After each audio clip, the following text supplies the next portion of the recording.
Estamos celebrando el domingo 19 después de Pentecostés.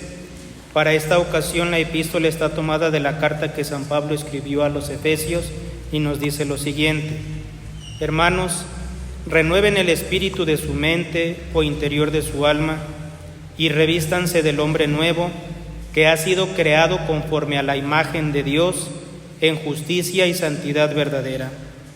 Por lo cual, renunciando a la mentira, hable cada uno verdad con su prójimo, puesto que nosotros somos miembros los unos de los otros.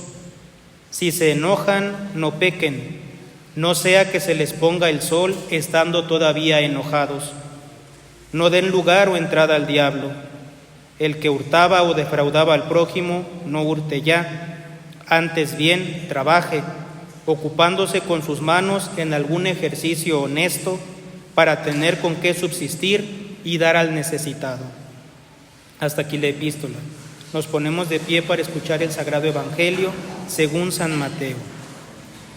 En aquel tiempo volvió a hablarles Jesús en parábolas a los príncipes de los sacerdotes y fariseos, diciendo: El reino de los cielos se parece a un rey que celebraba la boda de su hijo. Mandó a sus criados para que llamaran a los invitados, pero no quisieron ir. Volvió a mandar otros criados, encargándoles que dijeran a los invitados: Tengo preparado el banquete, he matado terneros y reses cebadas, y todo está a punto. Venid a las bodas. Pero ellos no hicieron caso. Uno se marchó a sus tierras, otro a sus negocios. Los demás tomaron a los criados, los maltrataron y los mataron. El rey montó en cólera, envió sus tropas, que acabaron con aquellos asesinos y prendieron fuego a la ciudad. Luego dijo a sus criados: La boda está lista, pero los invitados no la merecían. Id ahora a los cruces de los caminos, y a todos los que encontréis, llamadlos a la boda. Los criados salieron a los caminos y reunieron a todos los que encontraron, malos y buenos. La sala del banquete se llenó de comensales. Cuando el rey entró a saludar a los invitados, reparó en que uno no llevaba el traje de fiesta y le dijo: Amigo, ¿cómo has entrado aquí sin el vestido de boda? El otro no dijo palabra. Entonces el rey dijo a los servidores: Atadlo de pies y manos y arrojadlo fuera a las tinieblas exteriores. Allí será el llanto y rechinar de dientes, porque muchos son los llamados, pero pocos los escogidos. En el nombre del Padre, y del Hijo, y del Espíritu Santo. Amén. Tomen asiento un momento, por favor. Amigo, ¿cómo entraste aquí sin el vestido de boda? Estas palabras terribles que Cristo nuestro Señor pone en boca del rey, del cuento o de la parábola que le contó a los fariseos para echarles en cara que ellos lo habían rechazado, resuena hoy para nosotros, porque aquel hombre había sido llamado a entrar al banquete, ya estaba a la mesa, ya estaba en la fiesta, sí hizo caso a la invitación, no como los otros invitados no fueron, rechazaron la invitación. Este sí fue, sí hizo caso. Pero el rey lo ata y lo echa fuera. ¿Cuál fue su crimen? ¿Cuál fue su pecado? No tenía la vestidura nupcial, no estaba vestido para la ocasión. Y San Gregorio Magno, y con él todos los padres de la Iglesia, nos enseñan que este vestido es la caridad. Sin ella nadie se puede salvar. Ese banquete es la Iglesia, a la que Dios nos invita, y nos invita al cielo. Y quizás nosotros vamos y tenemos la fe, pero nos falta caridad. Sin la caridad no nos podemos salvar. Esta es la ley de Dios nuestro Señor. El que no tiene caridad no se puede salvar, no puede llegar a la eternidad feliz. Y aquí es donde entra la pregunta: ¿dónde perdemos más frecuentemente la caridad que nos lleva al cielo? En los pecados de la lengua. Hoy mismo, quizás con pocas horas de la mañana, ya murmuramos, ya criticamos, ya hemos juzgado temerariamente, hemos sembrado discordias con nuestras palabras y lo hacemos sin advertir que las palabras contra el prójimo rasgan el vestido de las bodas, matan la caridad y nos preparan para aquella sentencia espantosa. Quizás al final de la vida vamos a escuchar: átenlo y arrójenlo fuera a las tinieblas exteriores, porque no tuvo caridad, no tiene la vestidura nupcial. Nuestras palabras tienen mucho poder. Nuestras palabras nos pueden salvar o nos pueden condenar. Y por nuestras palabras, ¿cuántas veces faltamos a la caridad y la perdemos? Por eso San Pablo nos dijo claramente en la epístola: dejen la mentira y hablen con verdad. ¿Por qué? Porque estos fieles de Éfeso eran muy mentirosos y sembraban chismes, discordias, calumnias y acostumbraban a insultarse en público. Entonces San Pablo les escribe: hablen con verdad, hablen como Dios manda. ¿Por qué? Porque somos miembros los unos de los otros, y la lengua que hiere a mi hermano desgarra el cuerpo místico de Cristo. Por eso hoy queremos hablar de 3 verdades muy necesarias que Dios quiere y reflexionemos con humildad para corregirnos. Primero, explicar cuáles son los pecados de la lengua contra la caridad. Segundo, por qué son tan graves. Y en tercer lugar, el remedio. Nunca se nos olvide que nuestra lengua puede tejer o rasgar el vestido de bodas. Es decir, yo con mis palabras puedo tejer mi caridad o desgarrarla. Si la tejo, me sano. Si la desgarro, me condeno. Así de sencillo. Por mis palabras me puedo condenar, y muchos se han condenado. Los pecados de la lengua. Para comprender bien cuáles son estos pecados que destruyen la caridad, hay que conocer el nombre que tienen, hay que darles el nombre, hay que designarlos, porque cada pecado es distinto. No basta que yo vaya y me confiese: Padre, hablé contra el prójimo. Sí, pero ¿qué dijiste? ¿Fue algo verdadero? ¿Fue algo falso? ¿Hablaste de espaldas, de frente? ¿Qué fue lo que hiciste? Porque cada pecado es distinto. Entonces hay 3 pecados principales que, aunque se parecen, tienen unas diferencias esenciales y se distinguen y se tratan de manera distinta. El primer pecado es la detracción. ¿Qué es la detracción? La detracción es lo que vulgarmente se conoce como chisme. Y decimos vulgarmente porque el chisme es lenguaje vulgar. El cristiano, es más, el hombre, no debería de andar hablando mal del prójimo. Hasta los paganos lo veían mal. Los romanos sin evangelio decían que estaba mal, y el chismoso estaba mal visto, y decían que el chisme era indigno del hombre. ¿Cuánto más nosotros que somos cristianos? La detracción o chisme es manifestar el pecado oculto del prójimo sin causa necesaria. Ojo, el defecto existe, es verdadero. Realmente el prójimo hizo eso que yo estoy diciendo, pero nadie más lo sabe. Está oculto. Y yo voy y lo revelo sin necesidad. Por ejemplo, yo sé que tal o cual persona cometió cierta falta. Nadie la sabe, nadie la conoce. Ya se arrepintió, ya no lo hace, ya lleva una buena vida. Yo voy y lo cuento. Eso es pecado, y muy grave.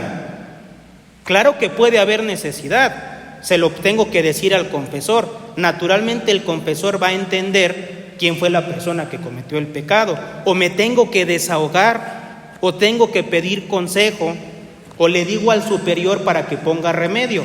Allí sí hay necesidad, pero no lo ando divulgando. Le digo al confesor, le digo a mi consejero, le digo a una persona de confianza, o le digo al superior. Allí no hay pecado. Pero si lo hago sin necesidad y lo ando divulgando, es un pecado. Y Santo Tomás nos dice que es un pecado mortal por su propia naturaleza. Es decir, si yo revelo un defecto grave del prójimo, eso es pecado grave, por el simple hecho de decirlo. ¿Por qué? La razón es muy sencilla. Porque le estoy robando un gran bien, que es su fama. Imaginemos que yo le robo al prójimo 1,000 pesos. Él puede trabajar y los recupera, o yo se los devuelvo. Te los robé, te los doy. Pero yo le robé el buen nombre, yo le robé la fama. ¿Cómo se la devuelvo? ¿Cómo reparo ese daño? ¿Cómo le voy a hacer? No se puede. Ya ellos saben que es un mentiroso. Ya todo el mundo sabe este pecado. Ya no puedo evitar el daño que hice. ¿Quién puede evitar que la piedra que lanzó haga daño? Nadie lo puede hacer. Y San Felipe Neri se lo explicó de manera muy sencilla a una señora romana que tenía este gravísimo pecado de andar diciendo chismes. Se cuenta que le dijo: padre, pero no es tan grave esto. Pues si nada más estoy hablando mal del prójimo. Y le dijo: usted no sabe el daño que hizo. Y le dijo: ¿y no puedo reparar mi pecado? Le dijo: sí, mire, va a ser bien sencillo. Vaya por una almohada llena de muchas plumas. Y ya la trajo. Padre, ya la traje, ¿ahora qué sigue? Ahora va a abrir la almohada y va a regar las plumas por la ciudad. Fue y lo hizo la señora. Regresa con San Felipe y le dice: padre, ya lo hice, ¿ahora qué sigue? ¿Ya reparé mi pecado? No. Ahora vaya y recoja todas las plumas, y cuando me las traiga, va a reparar su pecado. Padre, eso no se puede, eso es imposible. ¿Quién sabe dónde están las plumas? Bueno, ¿sabe dónde están los chismes que dijo? Más regados que esas plumas. No vuelva a andar hablando mal del prójimo, porque es muy difícil reparar ese pecado. Y sin embargo lo tenemos que reparar. El buen nombre, la fama, es lo más preciado que tiene el hombre. Quien lo destruye sin necesidad peca gravísimamente, gravísimamente. Si no, véalo cada quien por sí. Si alguien anda divulgando mis pecados, yo no lo voy a llevar a bien. ¿O acaso yo ando publicando los pecados que digo en confesión? Claro que no. Entonces, ¿con qué derecho hago yo eso con el prójimo? Hay un pecado más, distinto de este, que es la murmuración. ¿En qué se distingue la murmuración y la detracción? La murmuración consiste en hablar mal de la persona ausente, manifestando sus defectos aunque ya sean conocidos, pero sin caridad, con ánimo de dañar su fama. Es decir, aquí esta persona ya no tiene esa fama. Ya todos saben que es un mentiroso, o que es esto, o que es aquello. Ya alguien dijo el chisme, ya todos lo saben. Pero voy yo y lo hago más grave. Lo pinto de una manera todavía más escandalosa.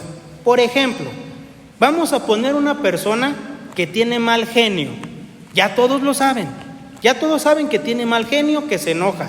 Pero voy yo y en las conversaciones digo: no, y si supieras lo que hizo la otra vez, y si supieras, y si hubieras estado tú, y le echamos más leña al fuego. Eso también es pecado. Se llama murmuración. Y también lo tengo que reparar. ¿Por qué? Porque estoy pintando el pecado del prójimo. De por sí ya estaba mal. Yo voy y lo pinto para que se vea más mal. Este es un pecado también gravísimo. No tengo por qué estarlo haciendo. Santo Tomás, de hecho, señala que este es el pecado de la división. Por eso hay divisiones entre nosotros. Porque en vez de cortar el fuego del chisme, yo le echo más leña y se hace peor. Y al final resulta que esta persona perdió la fama de manera terrible por mi culpa. Y ya todos están divididos unos contra otros por mi culpa. ¿Cuántos pecados se han cometido en la iglesia por este pecado? ¿Cuántas divisiones? ¿Cuántos cismas? Es más, herejías han nacido por estos pecados. Hasta asesinatos y guerras se han llevado a cabo. Son terribles las consecuencias del pecado de la lengua. Y hay todavía uno más grave, que es el de la calumnia. Este es el pecado más grave de todos. ¿Qué es la calumnia? Atribuirle al prójimo faltas que no cometió. Aquí yo ya no estoy revelando un pecado oculto, ni siquiera le estoy echando más leña al fuego, no. Ya estoy inventando faltas que el prójimo no hizo. Perdió la fama por algo que yo inventé. Este pecado de la calumnia es el más grave de todos, porque no solo es pecado contra la caridad, es pecado contra la justicia, porque estoy destruyendo la verdad, estoy destruyendo la fama del prójimo sin ninguna razón. Nunca va a haber necesidad para calumniar. Y San Agustín nos dice, el calumniador, el que calumnia, tiene que reparar la mentira que dijo. Es decir, para que se pueda salvar, el que calumnió tiene que ir con todos y cada uno de los que escucharon su calumnia y decirles: lo que dije fue mentira, no es cierto, me retracto, lo calumnié. Padre, yo le dije a 10 personas, pero esas 10 ya le dijeron a otras 1000. Tú sabrás cómo le haces. ¿Quién te manda a andar calumniando?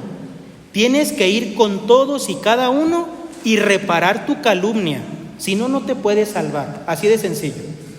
El que calumnió y no repara la calumnia no se puede salvar, no puede entrar al reino de los cielos, porque tiene que reparar el daño. Es más, si por mi calumnia al prójimo se le siguieron daños en sus bienes, por ejemplo, lo corrieron del trabajo o perdió algo y eso le conllevó pérdidas materiales, yo se las tengo que reponer porque fue mi culpa.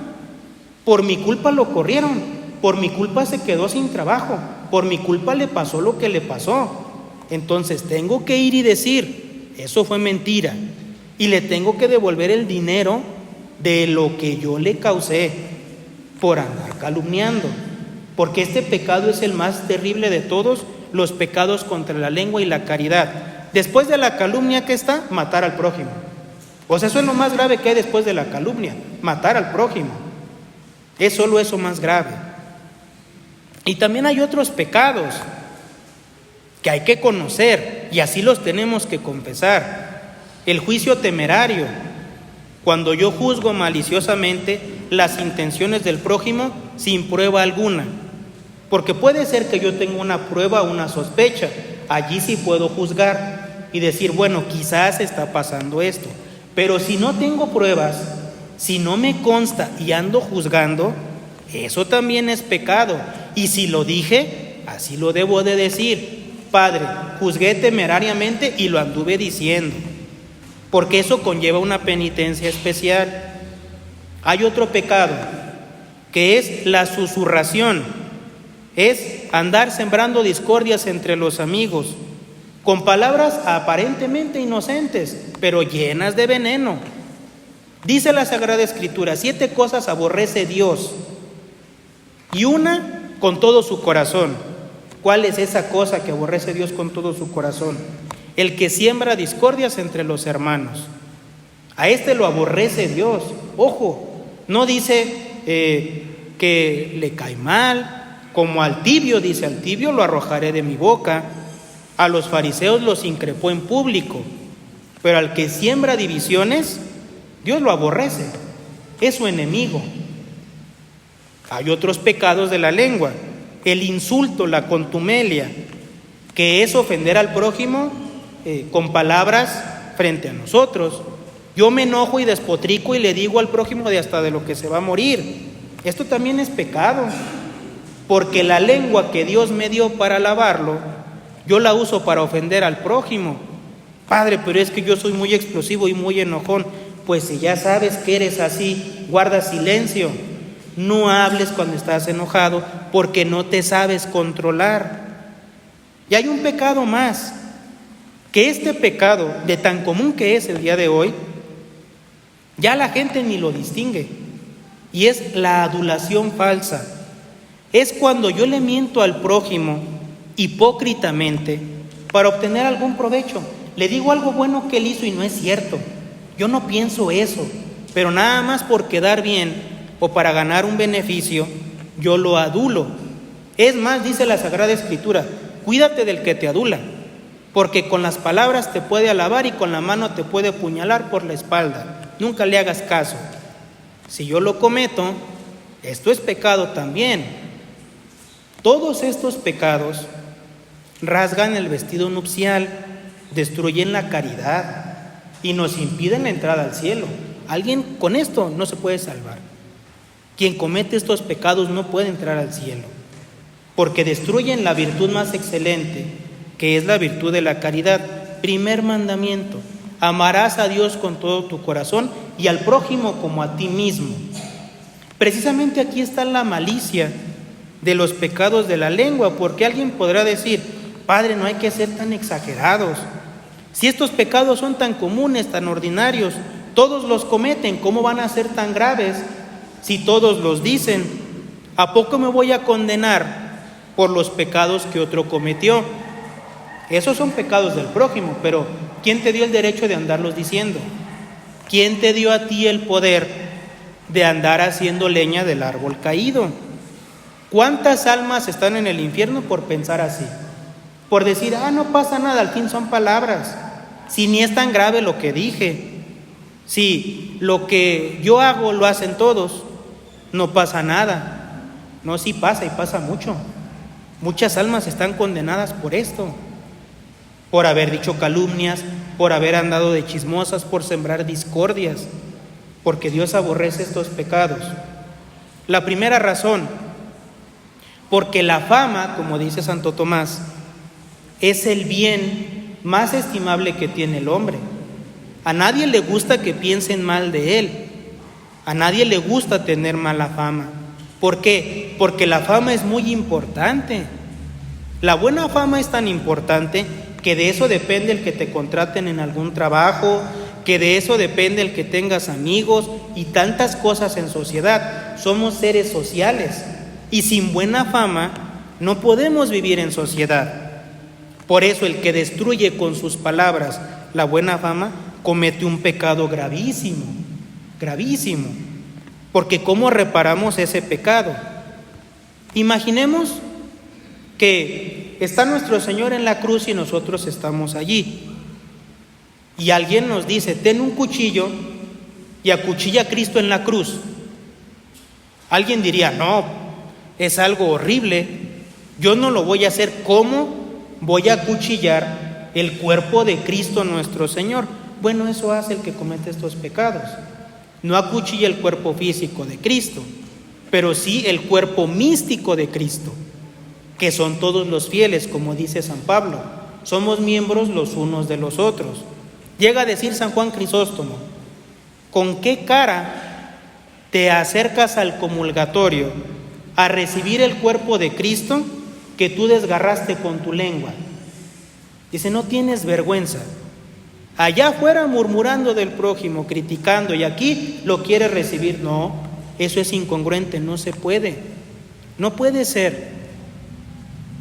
Hay otra malicia que conlleva este pecado, y es que este es el pecado propio del demonio, porque el pecado del demonio es la envidia, la soberbia, y el que murmura, el que critica, el que calumnia, lo hace movido de la envidia, de la soberbia y de la cobardía.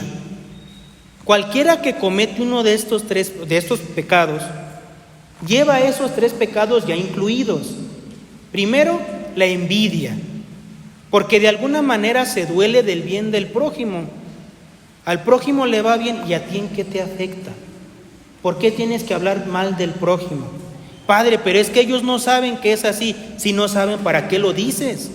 No andes revelando las faltas del prójimo. Padre, pero es que esa persona hace daño. Allí la cosa cambia. Dile a un superior, dile a quien pueda poner remedio. ¿Para qué le dices a la gente? No hay necesidad. Lo único que estás haciendo es destruir su fama, ni remedias el mal y aparte te condenas al infierno. No hay necesidad. Díselo a quien puede poner remedio. A él sí se lo puedes decir. A quien lo puede aconsejar, a quien va a rezar por él. Pero además conlleva la maldad de la soberbia, porque yo me siento con el derecho de hablar mal del prójimo y juzgarlo, lo que no tenemos. Es más, miren, Dios es muy celoso de su honra y de sus atribuciones. Imaginemos que alguien le dijera a otra persona: súbete e intenta celebrar misa. Diríamos: no, eso es un sacrilegio horrible, terrible, no es sacerdote. ¿Cómo lo va a hacer? Bueno, el que se mete a juzgar al prójimo, se mete a la jurisdicción de Dios. El único que puede juzgar al prójimo es Dios y el sacerdote en confesión, no fuera de confesión, solo en confesión. Y juzga para absolver. Nosotros, ¿para qué juzgamos? Para echar a mala parte, para destruir la fama, y andamos tan felices y contentos por el mundo, cuando Dios nos aborrece con todas sus fuerzas, cuando Dios está muy molesto con nosotros.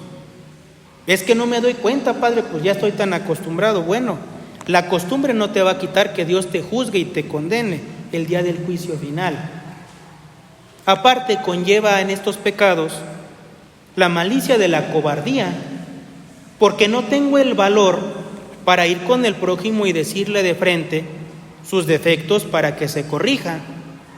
Lo hago de espaldas. Ay, qué fácil es hablar de espaldas. Qué fácil es decir los defectos del prójimo a espaldas del prójimo, insultarlo a sus espaldas, revelar sus pecados a sus espaldas. Pero a ver, ¿por qué no lo hacemos de frente? Precisamente algunas personas llegan a decir, para justificarse: Padre, pero si nuestro Señor habló contra los fariseos, si los santos padres hablaron contra los herejes, contra los cismáticos, es más, el Padre Sáenz, Monseñor, hablaron de los defectos, Monseñor Carmona, hablaron de los defectos de los papas del Vaticano II, sí, y lo hicieron de frente, porque lo tenían que hacer, los tenían que denunciar. Nuestro Señor le dijo a los fariseos: hipócritas, pero de frente, frente a ellos, lo hizo a sus espaldas. Es muy cobarde hablar a las espaldas del prójimo, muy cobarde, cobarde de envidia y de soberbia. Pero además,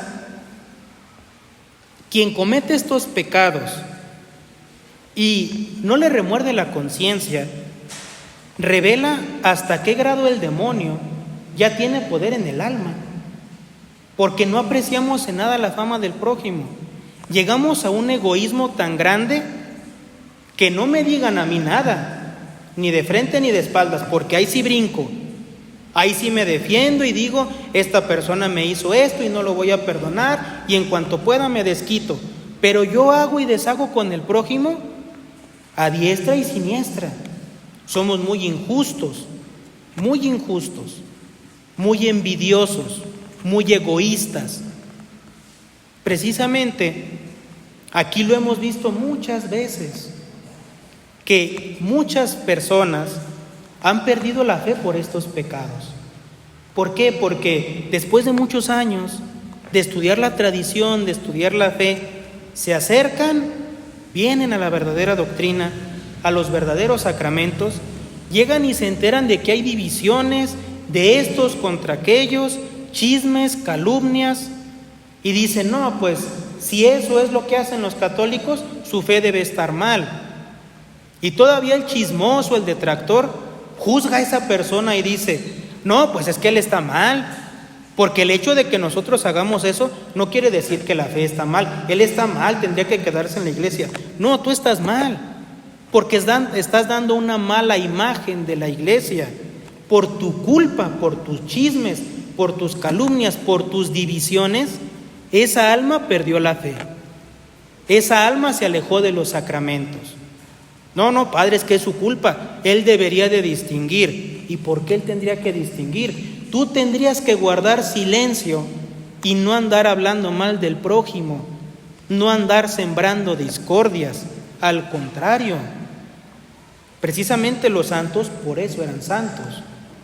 De San Ignacio de Loyola se cuenta que en boca de él todos eran santos. Nadie se atrevía a hablar mal del prójimo frente a él. Nadie. Y él tenía una regla: si para corregir el defecto del prójimo le tengo que decir a una persona, no le digo a dos. Y si le tengo que decir a dos, no le digo a tres. Era muy prudente, era muy caritativo. ¿Cómo obramos nosotros? Si comparamos nuestra forma de hablar con la de San Ignacio, pues qué mal estamos. No tenemos caridad y merecemos el mismo reproche del invitado del Evangelio. No tenemos el vestido nupcial. De nada sirve decir, bueno, pues sí lo cometo. ¿Y qué puedo hacer? Pues dejar de cometerlo. Porque mientras yo más sigo murmurando, criticando, detrayendo, mi cuenta en el purgatorio o en el infierno se va haciendo enorme, enorme. Tenemos que poner remedio a los pecados de la lengua. En primer lugar, el remedio es guarda silencio. No digas nada de los defectos del prójimo. ¿Qué necesidad de andar hablando del prójimo? ¿Para qué? ¿Qué ganamos? Un lugar en el infierno, nada más. Eso es lo único que ganamos. No ganamos nada. Padre, pero es que esa persona se porta muy mal y con tus críticas se va a corregir, pues síguelas diciendo. Llevas años criticando y las personas no se corrigen. No, hay que guardar silencio. Hay que guardar la lengua de cualquier pecado. Es más, decía el apóstol Santiago, el varón que guarda su lengua es varón perfecto. Una persona que llega al grado de refrenar su lengua y no habla mal, es un santo.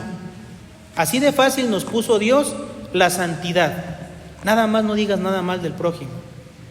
Con esa virtud vienen todas las demás. Un alma que llega al grado de controlar su lengua obtiene por premio todas las demás virtudes, porque Dios aprecia mucho esta virtud. Cuando tengamos la tentación de murmurar, hay que cerrar la boca. Cuando tenga la tentación de insultar, mejor me voy. Precisamente, así muchas almas se han curado de este pecado. Se cuenta de un monje del desierto que era muy iracundo, y pues obviamente cometía todos estos pecados. ¿Y cómo le hizo para curarse? Su maestro espiritual le dijo, mire, va a tener esta agua especial en la boca y cuando sienta la tentación de insultar, de gritar o de murmurar, de criticar, se va a tomar esta agua y con esta agua se va a curar. Y así lo hizo el religioso. Después de mucho tiempo regresa con su maestro. Padre, ¿de dónde sacó esta agua? Porque ya no insulto al prójimo, ya no ando diciendo chismes, ya no murmuro. Dijo, era agua natural, era agua de un pozo. Lo único que hice el agua es que guardara silencio cuando estabas enojado. Pero la única forma que encontré de que guardara silencio fue esa. Pues hay que hacer eso. Si solo así podemos guardar silencio, mejor. O hay que hacerlo de aquella religiosa que cometía tantas faltas que hizo la penitencia de no hablar por un año y se encerró en una celda y no habló por un año. Y Dios le reveló que en premio de esa penitencia no iba a ir al purgatorio. Dios le perdonó todos sus pecados por esa penitencia. Y solamente vayamos a la práctica. ¿Cuánto nos cuesta guardar silencio? Bueno, pues eso que nos cuesta, Dios nos lo va a pagar. El segundo remedio es ser muy rigurosos con nosotros mismos, porque somos muy injustos. Con el prójimo, ahí sí lo juzgamos. Él es de lo peor. Él es capaz de todos los pecados, pero cuando se trata de nosotros, queremos misericordia, que nos escuchen amablemente y que nos escuchen con dulzura. ¿Quién se confesaría si cada que se confiesa lo regañan? Nadie. ¿Por qué nos confesamos? Pues porque nos tienen que escuchar con misericordia. Es deber del confesor escuchar con misericordia al pecador. Porque hizo eso, porque eso hizo nuestro Señor. Eso queremos para nosotros y no se lo damos al prójimo. Eso es muy injusto. Por eso decía Fray Luis de Granada, la suma de la perfección cristiana, el que quiera ser santo, necesita tener 3 corazones. Corazón de hijo para con Dios, corazón de madre para con el prójimo y corazón de juez consigo mismo. Eso es lo que tenemos que hacer. Rezarle a Dios con esa piedad filial. Juzgar al prójimo como si fuéramos madre del prójimo, con esa misericordia. Y a nosotros como jueces, muy estrictos. Fíjense cómo es una mamá con su hijo. Cuando le van a decir el pecado de su hijo, la mamá lo trata de excusar y dice, no, mi hijo no es eso, mi hijo no hace esto, no, mi hijo es muy bueno, mi hijo es casi un santo. Eso lo hacen las mamás llevadas del amor a sus hijos, muchas veces desmedido y desordenado. Bueno, eso que está mal en la madre con sus hijos, está bien en nosotros con el prójimo.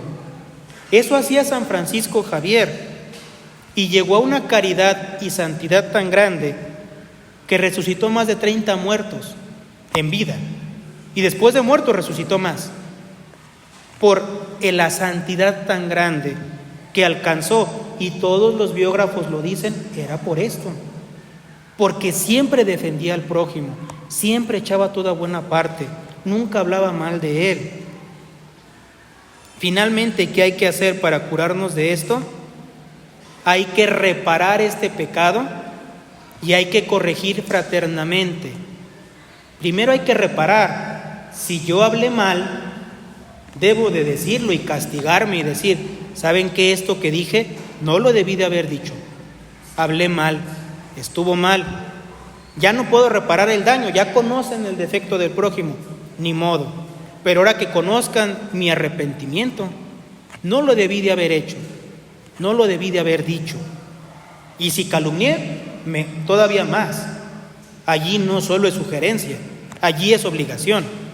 Allí sí tengo que ir a reparar y decir, ¿saben qué? Esto que dije fue falso. Hay que corregir con fraternidad, con caridad al prójimo. ¿Y cuál es el orden? Primero, díselo al que pecó. Vas y le dices, mire, ¿sabe qué? Este pecado o esto que hizo está mal. Vaya y confiésese, o yo le puedo aconsejar, yo le puedo ayudar. Si la persona se molesta, dice nuestro Señor, y lo repite San Pablo, trae a otra persona que sea testigo, y entre los dos corríjanlo. Si ni así, pues entonces vayan con el superior, y entonces así se sigue el orden de la caridad. Corregimos al prójimo y salvamos la caridad. De hecho, se cuenta entre los padres del desierto que había un abad que en vida fue muy rico, era educador o maestro de los hijos del emperador, y pues vivió con mucha riqueza. Entra con los monjes, y entre los monjes la costumbre era no cruzar las piernas al sentarse, y él lo hacía. Y ellos tenían una caridad tan exquisita que decían, ¿cómo lo corregimos sin hacerlo sentir mal? Porque siempre se siente así frente a todos. ¿Y cómo le vamos a decir? Aún de frente no se lo podemos decir. Y se les ocurrió algo, dijeron, mire, usted se va a cruzar de piernas cuando estemos todos y nosotros lo vamos a reprender ásperamente para que él entienda. Y eso hicieron, y así lo corrigieron. Por eso eran santos, porque tenían una manera muy delicada de corregir al prójimo. Nosotros no. Nosotros a la menor provocación, es más, sin provocación, ya andamos hablando mal del prójimo. Ya es lo más normal. Para nosotros respirar y hablar del prójimo es lo mismo. Y así no nos podemos salvar. Es imposible, no se puede.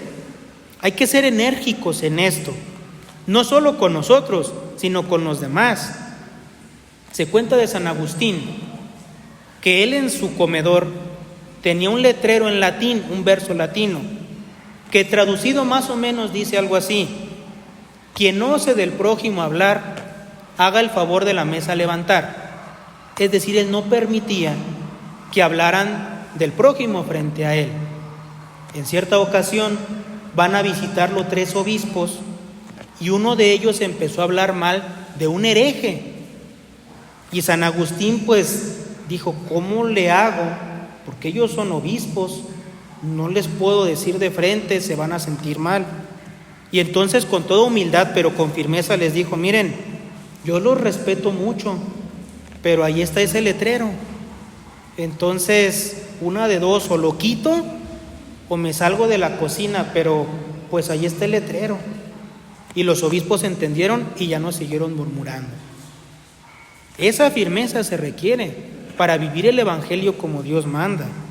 Hoy nuestro Señor es muy claro: el que no tiene la vestidura nupcial no puede entrar al cielo. Examinémonos. ¿Cómo hablo del prójimo?